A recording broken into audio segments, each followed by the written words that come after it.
জুলাই সনদ এটা কি? জুলাইয়ের আবার সনদ কিসের? এই জাতীয় গণভোটের আইনগত কোনো ভিত্তি নাই। এখানে সরকার নোট অফ ডিসেন্ট দিয়েছে, সরকার এটা আইনগত ভিত্তি আছে দেওয়ার। কারণ একই দিনে সংসদ নির্বাচন এবং গণভোট হওয়ার কোনো সাংবিধানিক অনুমোদন নাই, সংবিধানে আমার এটার কোনো বালাই নাই। অতএব জোর করে তো চাপিয়ে দেওয়া কোনো জিনিস সরকার মানবে কেন? নেবার সরকার এটা বাধ্য না। বরং চেষ্টা সরকার যেটা বর্তমান সরকার যেটা করছে এটা সংবিধানকে রক্ষা করছে। প্রাণ ফ্রুটো, সময় অসময় ফ্রুটোময়। সংবিধানকে আঘাত করা ঠিক না। সংবিধান আমাদের সবার।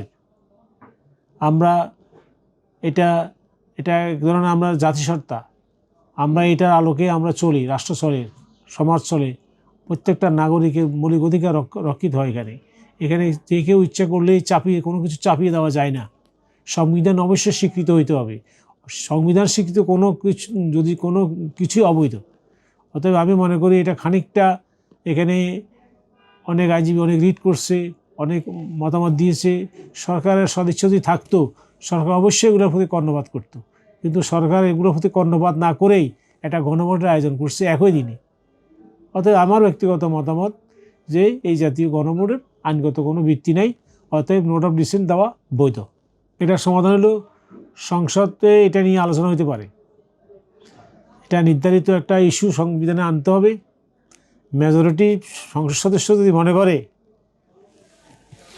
বা ভোট দেয় যে এই গণভোট আমাদের এই মুহূর্তে কোনো প্রয়োজন নাই, বা যদি মনে করে তারা তো সংবিধান যারা সংসদ সদস্য সংবিধান সম্পর্কে তো তারা অভিজ্ঞ, এবং তাদের অভিজ্ঞতার আলোকে তারা সংসদের ভিতরেই আলোচনা করতে পারেন। সংসদের ভিতরে পরস্পর আলোচনা করে যদি সংখ্যাগরিষ্ঠ সংসদ সদস্য যদি মনে করে 2/3 যে এই জাতীয় গণভোটের কোনো আবশ্যকতা বা কোনো বালাই আমাদের সংবিধানে নাই, এটা আমার জন্য একটা নিষ্প্রয়োজনীয় জিনিস, তাহলে অবশ্যই এটা বাতিল হবে। তাহলে আমি প্রথমে একটা কথা বলি, নিজের মতো করে বলি, কী নামে ডাকিব তোমায়? জুলাই সনদ এটা কি? জুলাই সনদের অর্থ তো আমি নিজেই বুঝি না। জুলাইয়ের আবার সনদ কিসের?